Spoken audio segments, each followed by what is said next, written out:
100, 100,000 miles.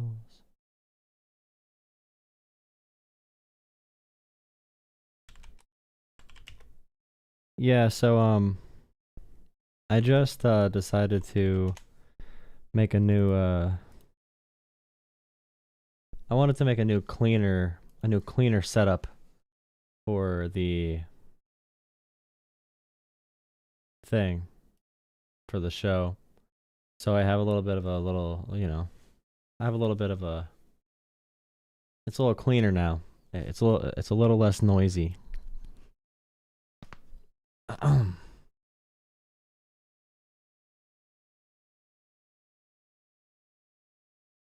It's not as all consuming as it was before.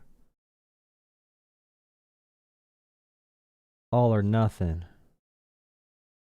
Okay.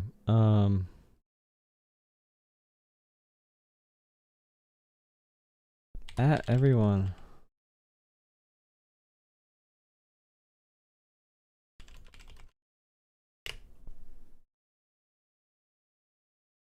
Howdy there. How's it going? I'm just getting set up here. 1G100. All right, let me I got to put on a random video and fix. Ow. Andrew Yang. Oh, I got to fix this really quick. And stick around, Ross, because we'd love to take a few questions. Yeah, happy to. Things, it's not that you don't want to be a reactive party, but you can start. We are moving, and I say this with great sadness. Ooh, a Bernie Sanders video we can review really quick while I wait for things going on. I want to adjust my screen to make sure it looks better. Bernie Sanders interview. How do we defeat billionaires and right-wing populists? We are moving, and I say this with great sadness, toward authoritarianism globally.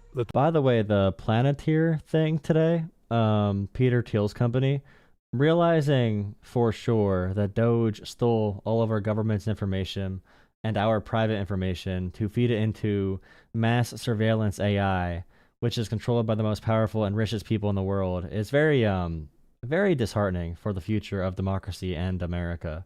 Like Planeteer and Thiel, Musk, they all want us to be in a Chinese like surveillance, authoritarian dictatorship, totalitarianism, and they're winning. They are easily winning right now with AI. So The top 1% owns more wealth than the bottom 95%. We should not have billionaires. Why did Trump get elected? People living under enormous stress, and they're going nowhere in a hurry. They look to Washington and say, what are you doing to help me survive economically? And the answer from Washington is nothing. Trump comes along and says, the system is broken. Well, Trump is right.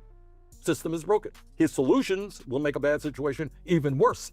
But he at least identifies the problem. I'm not 25, but I would be urging people my age to not let the system tell you that you are powerless. The 99% are far more. When coming together and not letting the Trumps of the world divide us up, we have more power than they do. Do we end up in a world can I make this where a little handful better? of incredibly wealthy oligarchs divide up the world and have enormous power both economically and politically? Or do we revitalize American and world democracy and create economies that work for all? Buddy Simons, hello. Welcome back to Politics, Joe. Okay, I think I might be good. I have to move the display a little bit more. I might just put this over the other layer. It is what it is. Like that. Wait, like this. No. Like, yeah, like this. That's enough of a view of a screen for when I do reactions, I think. Pretty sure. And then I have this for when I do the regular videos. I think this is good enough. A little bit to the left. A little bit to the left. To the left, to the left. Okay, I gotta fix that. Okay. Oh goodness. All right, who's watching? Oh, yeah, I have 100 viewers. Cool. Drop a like, subscribe, comment, subscribe, all that kind of stuff. What should we watch to start off before I get callers? What should we watch? Unless if I do have callers already. Wow, I do have a caller already. Call back in, buddy. Call back in. What do you debate George Floyd? I guess I debate George Floyd. Oh god, dude. Having to debate George Floyd in 2020 in 2020, like, come on, brother. What about Trump saying this about Biden, bro? Did you see Trump said this about Biden, where he said like this is actually unhinged, by the way. This is insane. This makes you worry about the future of humanity. So Donald Trump says, Trump on Joe Biden, who recently announced cancer diagnosis. If you feel sorry for him, don't feel so sorry, because he's vicious. I really don't feel sorry for him. Look, he's been a sort of a moderate person over his lifetime, not a smart person, but a somewhat vicious person, I will say. If you feel sorry for him, don't feel so sorry, because he's vicious. What he did with his political opponent and all of the people that he hurt a lot of people, Biden. And so I really don't feel sorry for him. The biggest victim mentality of all time. But by the way, everyone that says, oh, you can't say anything about what happened to Trump. Why don't you care about the assassination attempts? Oh, use all the emotional appeals and manipulation tools to make liberals feel bad. Okay, I'm done with having right-wingers weaponize our values and empathy. Okay, our values and empathy extends to all people, as Jesus wanted us to. But it's clear that right-wingers and conservatives do not agree with basic human values and basic human decorum. And Donald Trump, of all people, like, we already know what kind of dude he is. But yeah, it's the lack of the way Republicans can say anything about liberals at all, the most disgusting, unhinged, dehumanizing things, and then still play victim. It's the most pathetic pussy shit in the world, bro. It really is. Like, the definition of it. It's so crazy. And there's the other one, too, because I shared these to make sure I can go over them for stream. Like this, bro. So, people are not, well, we all are going to die. Liberals are called elitists, okay? But Joni Ernst, looking like this, can say we're all gonna die when her constituents complain about her cutting healthcare from Americans to give money to the rich in tax cuts, okay? She can say, oh, we're all gonna die, and roll her eyes, okay? But somehow Republicans can weaponize the idea of condescension and being pretentious to liberals. I'm sorry liberals talk intelligently, okay? And I'm sorry liberals care about facts and try to hold you to facts. But that doesn't mean we don't care about you, brother. That doesn't mean we don't care about you. These individuals, Joni Ernst, and all these Republican scum, they hate you. They view you as stupid human cattle that are going to come vote for them in elections. And they have to just cater to you by talking about trans people and immigrants all day. They despise you, I promise. They really do despise you. But you give a free pass to Republicans because they will join you on your hatred of immigration. They'll join you on your hatred of trans people. They'll join you on your emotional escapades. So you give them a pass. What else do we got here? All right, please drop a like, comment, and subscribe. Let's see if we get any callers. That's what we really want, right? We want callers. No one calls. What can I watch? Charlie Kirk? I'll talk to chat for a second, I guess. If my computer works, bro.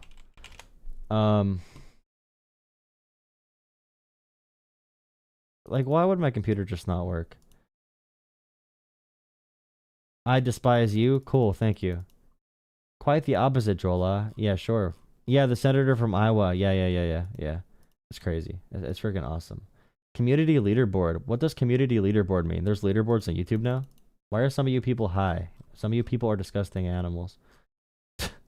You're filthy animals. Fine, I'll do Charlie Kirk reactions. That helps me get views. I'm sorry. Oh no. Uh-oh. This is crazy. Okay. Charlie Kirk takes a flamethrower to lib. Charlie Kirk takes a flamethrower to lib snowflake. Let your patriotic values guide how you invest your money.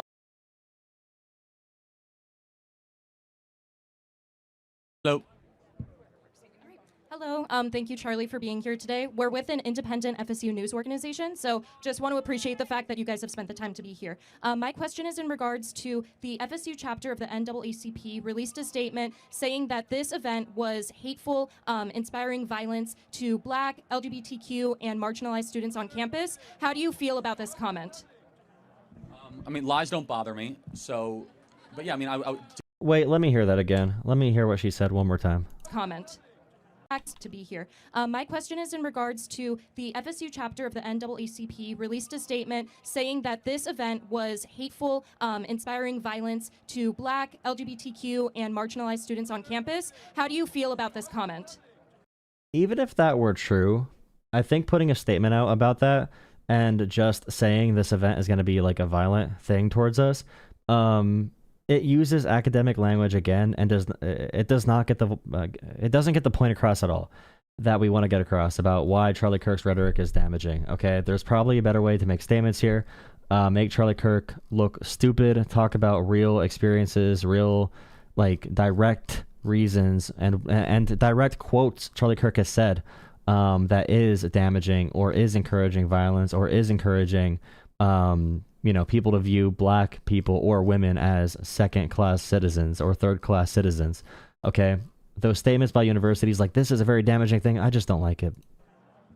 I mean, lies don't bother me. So, but yeah, I mean, did you follow up and ask them what their evidence was? Yes, they're quoting in particular an event that you went to December 2023, America Fest. You were talking about Martin Luther King. I hosted it, actually. Okay, perfect. You were talking about Martin Luther King Jr. and said that he has a troubled past and that the Civil Rights Act of the 1960s was a, quote, horrible mistake on the part of the U.S. government. Can you talk about that a little more? Yeah, sure, but did they tell you why that makes them unsafe? Yes, their opinion is that, and again, speaking on behalf of them, is that if you host this rhetoric, speaking negatively against the Civil Rights Act that is ending segregation, that there may be actions taken because of that belief that you have. Right, but I'm going to explain that, but did you ask them that, wait, so different opinions make people feel unsafe at FSU? They believe that it has a greater movement behind it, yes. Right, so did you ask them, like, are you a child? Are you, like, an adult?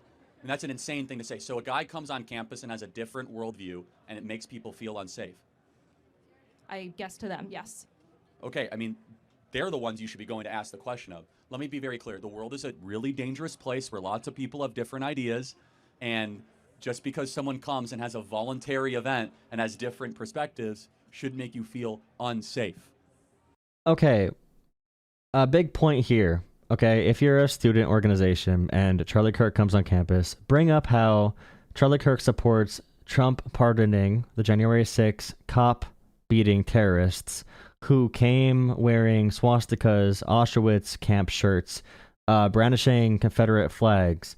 Talk about how Charlie Kirk supporting those disgusting human beings being released into the general public. Talk about that being a sign of violence, okay? Don't just say Charlie Kirk coming on campus is making us feel unsafe, all right? That's a very weak statement. It only sounds good in your inner circles. And right now we need messaging that can transcend, and we need narratives that can compete with the Charlie Kirk narrative. So bring up those hard-hitting points, all right? Charlie Kirk is supporting anti-American, insurrectionist, cop-beating terrorists being free in America. And many of those individuals that Trump pardoned went on to assault children, went on to assault police officers, even more police officers. Trump calls the cops on that day the number one enemy after they suffered traumatic brain injuries. Hundreds of cops beaten with their own equipment from these Trump terrorists. Like, bring up those exact points. Like, bring up something that's really good, that's really hard to argue against. Because right now it just sounds like a SJW statement, and Charlie Kirk can easily dunk on this. Right? Yes. Okay, so I love you, the left. Okay, the left. I want the left to be better. When I give you this advice, I'm doing it because I love you. we agree. As far as what I said, yes, I mean, Martin Luther King, happy to go into it, very troubled past, well-known rapist, all that sort of stuff, right? However, on the other side, the Civil Rights Act, I've done this so many times, happy to do it again. You're allowed to just say shit, bro. By the way, Donald Trump today did not roll out giving a pardon to P. Diddy, by the way. Trump said he would maybe pardon P. Diddy, but P. Diddy was against him He was good friends with P. Diddy back in the day, but he's not so sure about Diddy anymore. Guess why? Why is Trump not so sure with Diddy anymore? Yeah, you probably thought the abuse, right? You probably thought the crazy freak-off parties and everything Diddy has done. But the reason Trump does not like Diddy anymore is because they were friends, but Diddy did not support Trump's run for president. But still, he did not rule out giving a pardon to P. Diddy. Imagine anyone, any human being, all right? Even if some old drunk at the bar said P. Diddy should be pardoned, or even if they kept it up to, some type of chance, as if it's a legitimate thing, I would say that person should not be in public. He is very drunk. Let alone a president. Donald Trump, best friends with Jeffrey Epstein and Ghislaine Maxwell. Okay? Wishing Ghislaine Maxwell well. All right? After knowing all the stuff. He was best friends with P. Diddy and Jeffrey Epstein. Donald Trump, best friends with them. I wonder if Charlie Kirk would call Donald Trump a rapist, like he does MLK. Ending segregation, good. Going so as far to create a permanent affirmative action, basically diversity, equity, inclusion, Leviathan within the Department of Justice that is now being used to put men in female locker rooms and men in female sports, of which the Civil Rights Act is a far over. Classic. Run back to the trans issue. You know Charlie Kirk does not give a singular shit about anyone in America. He's a pure propagandist for profit and power because he brings up trans people in every conversation. There's no reason at all you'd bring up 1% of the population in every single conversation. All right? Every single conversation. Charlie Kirk needs to go back to his dumbass culture war topics. I would destroy Charlie Kirk in a debate. If I had a podcast setting with Charlie Kirk, I guarantee you, that'd be a very fun time, and I'd be very famous after. Overextension above its original intent. I point everyone to a book called Age of Entitlement. That's the best book that I'll reference on that. And let me just add one final thing. Do you know of one instance where the NAACP has spoken out against the lack of fathers in black homes in Tallahassee? I can't speak on anything. So that's interesting. I can't speak on anything. All right, she is not prepared. But it's not her fault. It's Charlie Kirk's fault for being a 31-year-old, 33-year-old, 35-year-old. This big-ass college student is on campus arguing with these random pedestrians walking up. But I mean, she is in a leadership position on the university. But again, you can have good faith conversations. You can have great conversations with people. You can have good debates with people. But Charlie Kirk is a lying propagandist. You need to be ready. You got to be ready for the counter propaganda. You need to give Charlie Kirk a taste of his own medicine. I'll take phone calls in a second if you want to debate, if you want to have a conversation. All right, all you Charlie Kirk, all you Charlie jerkers. So the NAACP will make this huge thing saying Charlie Kirk is dangerous and unsafe, and yet they won't go to the black community. Hey, we need more dads. Newsflash: dads not being around in black. Actually, so like when the NAACP, for example, talks about economic reforms in areas that were held down from redlining that stemmed from slavery and Reconstruction and Jim Crow and every other racist law in this country's history. When they talk about that and the economic conditions, they are talking about the issue of parents in a home. Because you know what? Even in white communities where they have similar socioeconomic backgrounds, the rates of fatherlessness, or, they could be married but with an alcoholic father, with an alcoholic husband that beats their kids, beats their wife, or is just absent, the rates for white families is very large as well. It's not a black culture issue. It's much larger than simple culture. There's many things to adjust because of America's history of discriminating against black people. Communities is a much bigger threat to the livelihood of black America than Charlie Kirk coming to Florida State University for only a stupid dumbass prick would be like, oh, they just need more dads, just do better, instead of looking at the actual facts and thinking about how to make the world better. I'm just sick of these whiny ass conservatives coming up here with no solutions, with only emotions, no solutions at all, except bitching and complaining 24/7 about literally everything. Their president, every time there's a question, he says, "This is so unfair to me. So unfair." Such a nasty question. I'm sick of conservatives in America being such pushover assholes that don't put any work into themselves at all to understand the world better in any possible way. I'm sick of conservatives in America not giving a shit, not reading books, not Googling shit, not talking to a freaking AI program, doing anything to make themselves a little bit more informed so they can vote for dumbass policies to crash this damn country over and over and over again because they don't feel like working hard enough to do shit about anything. I'm just sick of conservatives whining about culture war topics constantly. I get so many white men calling into my show talking about everything but real shit. The only thing white men talk about on my show is trans people and immigration. The only thing white men talk about on my show is feminism and rap music being the cause of black issues. I never have a white man call into my show, and I'm saying white man because I feel like being antagonistic. I never have a white man call into my show talking about any real issues. All you Trumpers are pushover crybabies. If you don't have enough real issues in your life to talk about when you call into my show, find real issues.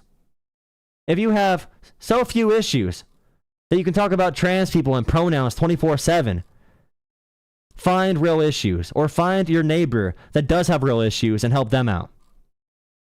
I'm just sick of you guys whining constantly. I'm sick of having to carry America. Like we're playing in a search and destroy game, and I'm 1v6ing every single match because my teammates don't understand. Oh, I hate all of you. I love you. I love you so much. Okay. Let's see. I'm sure we're gonna get some calls now. Maybe. Thank goodness. Okay, call back in. I see a phone caller. Call back in, please, please, please. I'm trying to get callers. I'm being performative. I'm being very performative to get callers. Thank you. Oh, thank God. I don't need to be performative anymore. Jesus. Call from Oh, God. It's to not gonna be a real accept, press person. 1. Hello?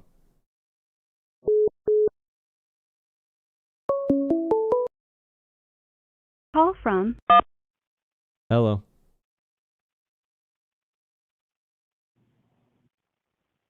Hello? Hey, can you hear me? Yep, what's up?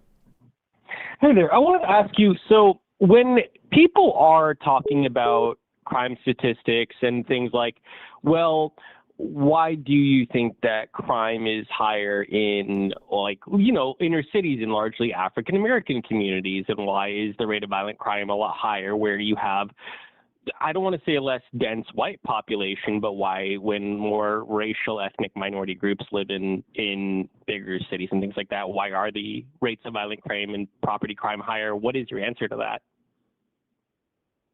So one number we can talk about is in cities like Boston or like Philadelphia, the average net worth for white families is like $80,000 or something like that. Or the median or average, whichever stat, probably median.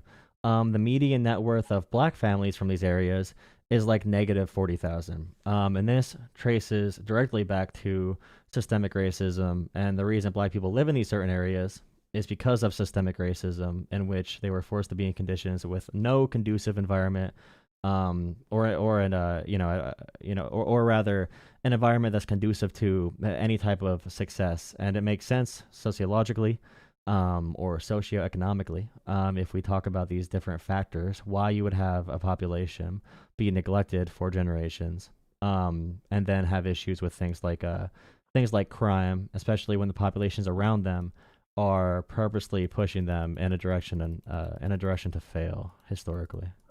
Well, but okay, so yes, I guess my question is we're about historically, I guess, 2 generations removed from the Jim Crow South and like large, explicitly systemic laws that would disenfranchise African American people and I guess, explicitly disenfranchise them in a way that would lead to like economic disparages, and therefore like desperate people, do exhibit more antisocial behavior. So they are more likely to commit crimes and do more desperate things like steal. But I guess my question would be for you personally, or how many generations removed would a specific ethnic group need to be from explicit systemic racism to bear like some sort of, I don't know, individual blunder? Where does that stop being a good excuse? How far do they need to be removed from explicit systemic racism?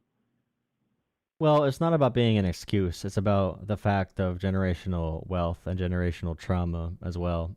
When black people today have grandparents or parents that were not allowed to go to school with white kids, or that got spit on and fire hosed, and when people alive today had parents that were whipped to death for trying to learn how to, or grandparents that were whipped to death for trying to learn how to read or trying to go to school with white kids, where white people would drain public pools just 50 or 60 years ago rather than have black people swim in them as well.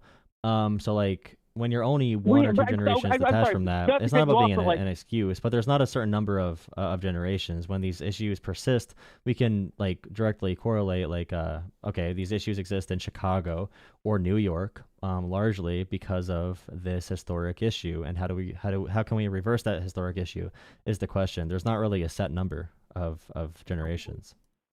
Well, but yeah, okay. So if you're, say, like a 20 or 30-year-old African American male right now, that person that was not allowed into a certain pool or, under Jim Crow laws, that was your grandfather. I guess my question is like, I don't understand the concept of generational trauma. Are you saying generational trauma is something that like a person feels like, oh, well, my grandfather was systemically oppressed and I, by purely virtue of being their grandchild, still feel like I am. So therefore, no, so like, for example, my father figures were alcoholics and their father figures were alcoholics, and they all suffered from depression. And when you go through a lot of things like that, then you keep passing down traits like that onto your children, and then you have to break cycles, which is very, very difficult to break cycles of trauma. So when you're in these conditions, it's not only economically. There's tons of things where when you're in a beat down position in society, and when the U.S. government labels you subhuman for generations, there's tons of different things that can lead to you having different behavioral patterns, or just in general having a harder time, getting yourself from, out of the position that you're currently in. And we're talking about like groups in general. So like if the U.S. government says black people are going to be enslaved, or black people are going to be third-class citizens for this number of generations, and we never ever did reparations.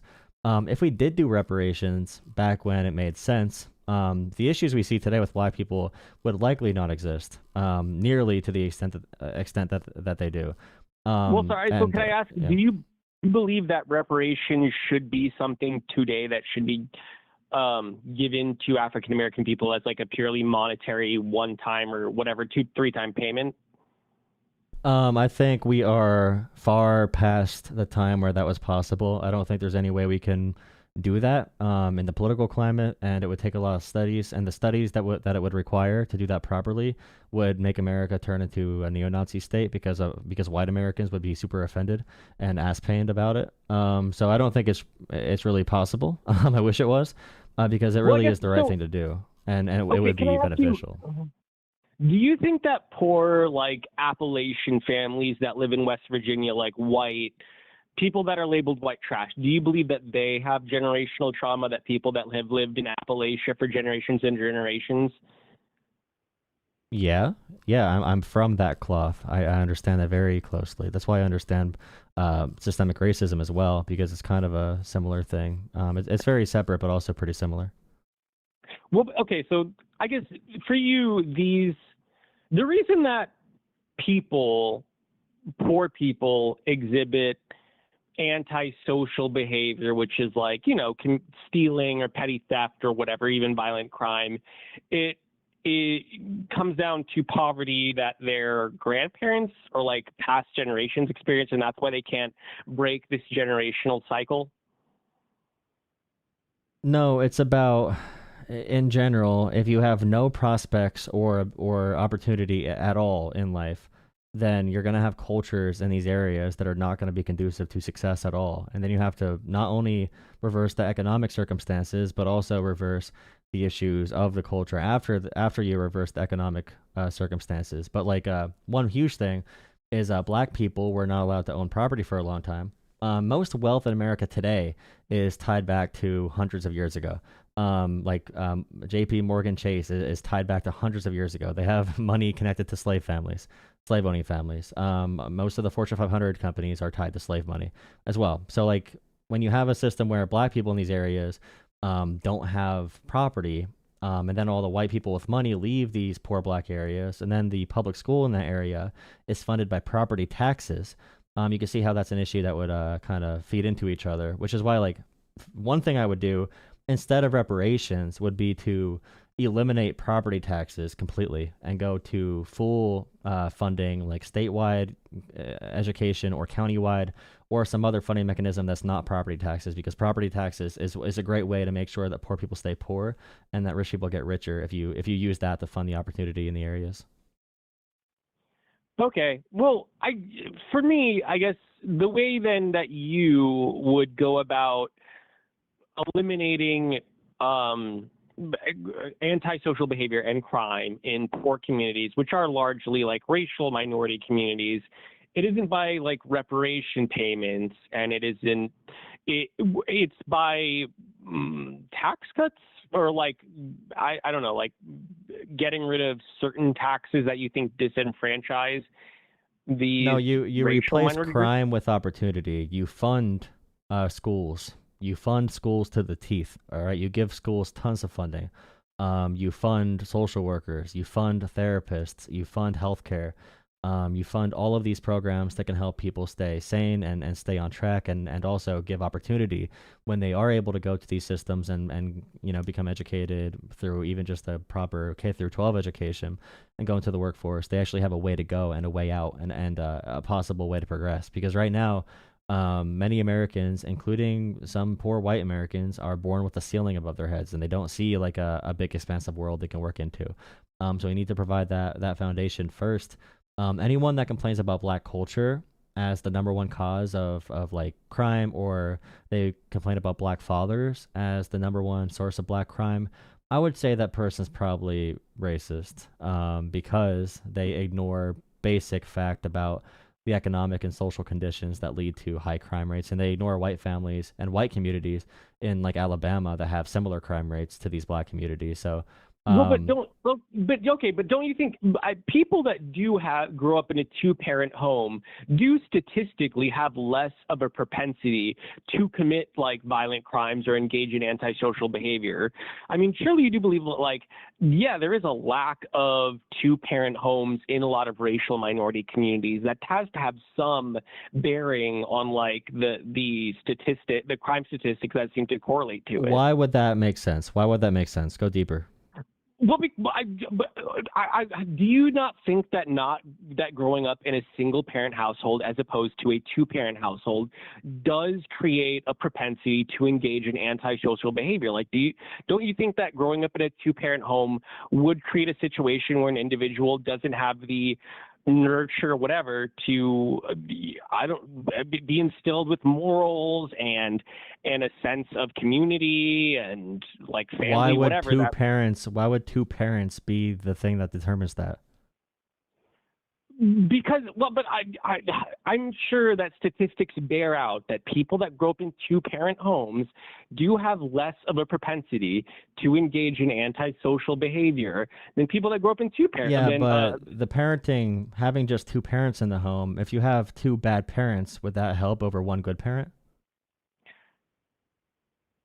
No, but I mean, if someone is in, I'd have to look. I'm not entirely sure, but like, I mean, so like Barack Obama had a single mother for most of his life. LeBron James as well. They had single mothers for most of their lives. Many successful people had single parents as well. But the thing is, when you talk about like, okay, one parent, two parents, when conservatives talk about this, it kind of hurts my brain because it's really magical thinking to say, wow, we could put two parents in one place. We could just add a parent to the scenario. It's like, well, first off, it's a very dumb way to think about society. Like, oh, are we going to just like force someone to marry a certain way, or force someone to have a partner or have state mandated partners or whatever else? It doesn't make sense to just say, oh, you just need a husband and you'll be a better parent, or your kid will do better. Or is it the case that poor families have issues with having single parents? Poor families are more likely to have bad divorces, or like I said before, many white families in these areas that struggle in Appalachia and other areas, they do have two parents, but one parent's a raging drunk. I mean, if I take my 10 best friends from high school, 9 out of 10 of us had raging drunk dads. Okay, so but they were married, but they were not good parents. So the thing about like black people and fathers in the home, the reason fathers are not in the home, and the reason black people don't have opportunities, that is the core issue. Okay, if you fix the opportunity issue, then you'd fix the parent issue. Okay, but if you just focus on the parent issue, that's the result of actually fixing economic conditions and social conditions. That's not how you fix it. Well, it just doesn't make sense logically. It's a nurture versus nature argument, I guess. I'm sure that people that have a dual parenting home have more opportunity to. Okay, how do you rationalize that for me then? Okay, so I would say, for example, we need to switch funding public schools to a different mechanism so they're well funded. We have to make sure we provide job training opportunities, maybe more jobs to help clean up our communities as well. Let's pay people that live in communities to clean up their own communities, that kind of stuff. Those are my solutions there. And then, in my opinion, doing all that stuff would lead to more stable homes. And then when it comes to parenting, we would also have more two-parent households. So that's my way of looking at this. So from your perspective, I'm really interested to hear, okay, you say two parents. Okay, well, it might be a good thing to have two parents for these reasons, for culture and everything else. How would you make this happen? How would you, either enforce it or encourage it? Do you have like mechanisms to do that? Or are you just like saying, My understanding is that under the Clinton administration, they were tough on crime initiatives that were put in place that locked up, again, I guess a lot of lower income people for minor drug offenses, and therefore a lot of people that were fathers or potential fathers couldn't be in the home because they were spending 8-year sentences in incarceration when they were arrested for having whatever, like a small amount of marijuana or even cocaine on them. And that's one thing.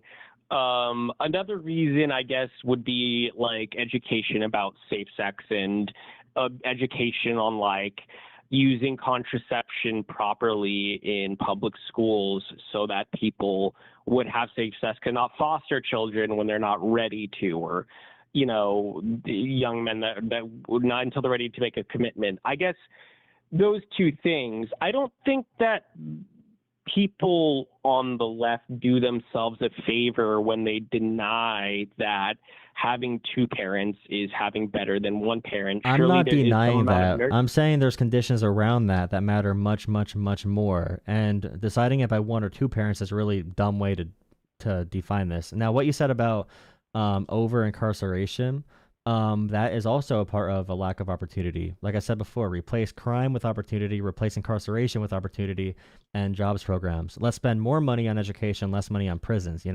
So like, I do not deny that homes that have like a stable, total healthy family, that can be a good thing. But I'm also saying that one parent in a healthy environment is much better than two parents in a negative environment. And just like finger wagging at black people like conservatives do, saying, oh, it's the rap music and it's also because your fathers don't stay around.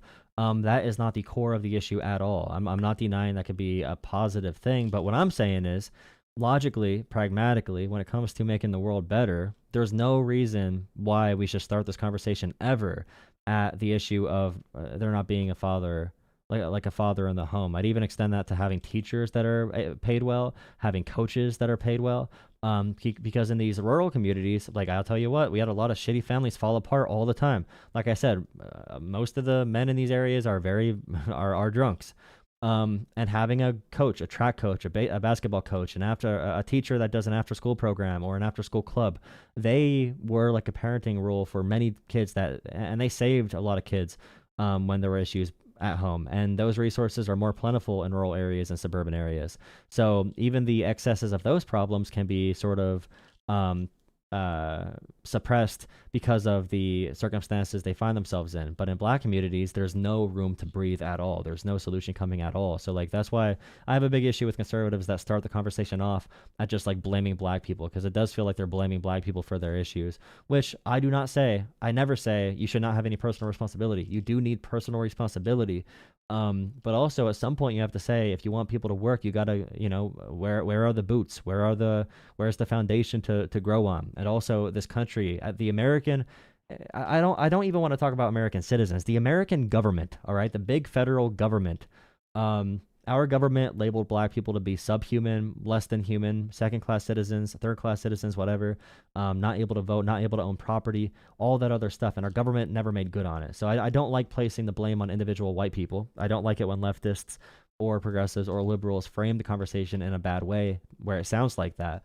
But yeah, I just have an overall issue with the way the conversation I guess is if I usually may framed. say one thing before I go, like, yeah, I don't totally buy into the conservative framing of like, well, it's cultural in and of itself, like rap music and like gangster culture, because that opens up more questions to like, well, where did that come from or why is that cultural? But then I don't believe like some conservative people, or like, I guess you'd say right-wing people, that say like, well, it's inherently like genetic or whatever, like that, I don't know, black people tend to be more violent. I don't believe that, but I don't when people talk about things like generational trauma, and it's because your great grandfather grew up in like the Jim Crow South and he didn't have opportunity, and therefore that is somehow like genetically coded into your DNA. It's not genetically coded. Okay. No. I want you to be able to understand this really quick. It's not genetically encoding. It's just that you pass down when it comes to your conditions in general, the place where you grow up in, the way that you live, your parents have issues too. Okay, if your parents have problems that are a result of them just like being able to be free citizens for the first time in American history, those problems are going to be shown when they raise their kids. It's going to be a problem generationally through that. It's not about genetics. It's about how society adapts from generation to generation to generation. I mean, right now for myself, I'm from a long line of addicts in my family. It's very hard to break a cycle.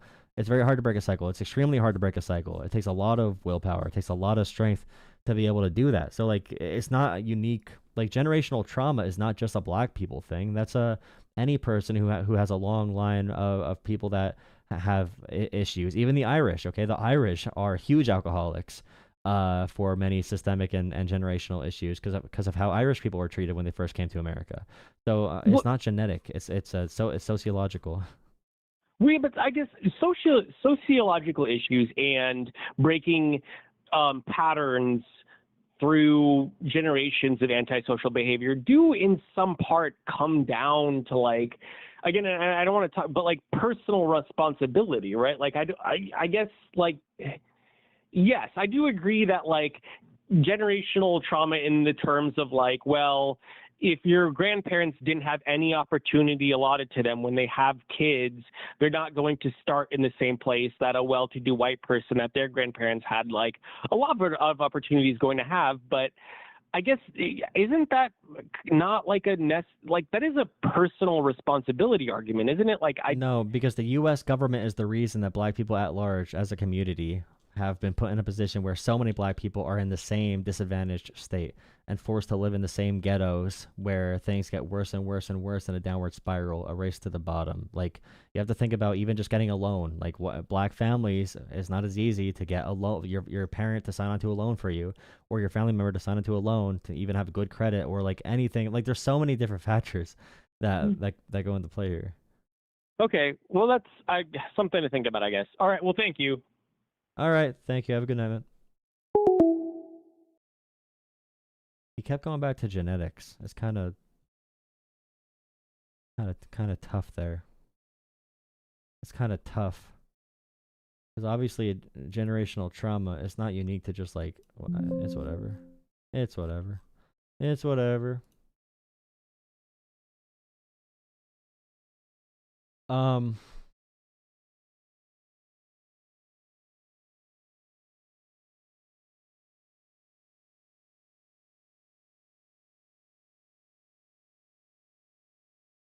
Stop talking about black people. They can speak for themselves. I'm not talking about black people, actually. I'm talking about America. I'm talking about America. I'm talking about policy. I'm talking about human beings. If you want to go clutch your pearl somewhere else, you little dipshit, have fun, sissy pants.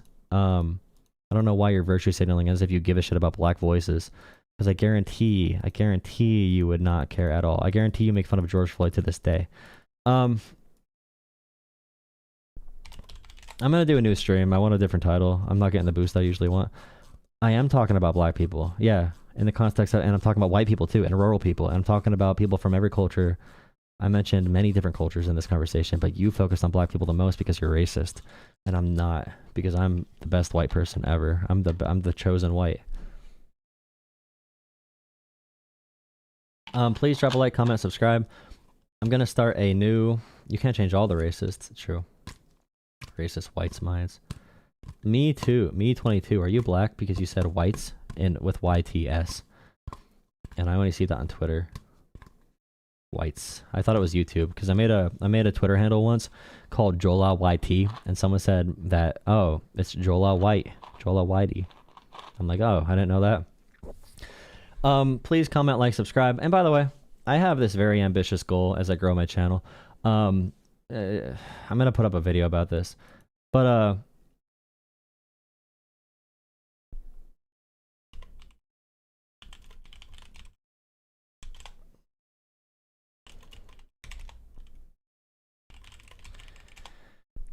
I was looking at Kyle Kalinski's channel when he was growing it, when he was at 200,000 subscribers. When he was at 200,000 subscribers, Kyle Kalinski raised $100,000 to build a studio. And I was doing the math, and my favorite number is 33. And I'm just putting this up there as like a goal for the end of the year, whenever I'm able to get it. It's a goal to make a. Well, the number 33. If 300 people donated $33 to my coffee, the link you see on screen, I would be able to hit my goal. Okay, $33 from 300 people, and I'm gonna keep on talking about this all the time. All right, because I want to be able to do a studio. I want to be able to make an actual studio with a setup and an actual desk, and be able to make a part-time news show as well, with like a mini podcast studio to do in-person interviews. I want to be able to do. I was looking at the possibility of doing like a political action committee, like a PAC, where I can make advertisements and work with campaigns as well, local campaigns, state campaigns, combine YouTube and new media with local politics. And I would love to have this set up for 2025, and that's why I'm doing such a crazy goal. So I'm gonna go really hard growing the channel to hopefully meet this goal. But yeah, because local elections in 2025 can be a huge freaking deal. But yeah, it's on the coffee link. I have it at $10,000. Okay, Kyle is at 200,000 subscribers, 200,000, and he raised 100,000. So I'm like, whatever. I'm just gonna put it high. I'm not gonna get that much, but if you can donate anything to coffee/Jolah Politics, if you are a channel member on YouTube, I appreciate everyone having the green by your name. But if you wanted to donate still, it'd be best to donate on the coffee link, and that's also text to speech for you people that send super chats, because it'll still be on the screen and read your message out loud. So I really appreciate all of you. We'll see as I keep on doing stuff. The conversation with Hutch was fun. Okay, so I'm gonna reset the stream, guys. I'll be right back. Refresh my page. I'll be right back. Refresh the page. Resetting it, resetting. Be right back, guys. See you in a second. Refresh.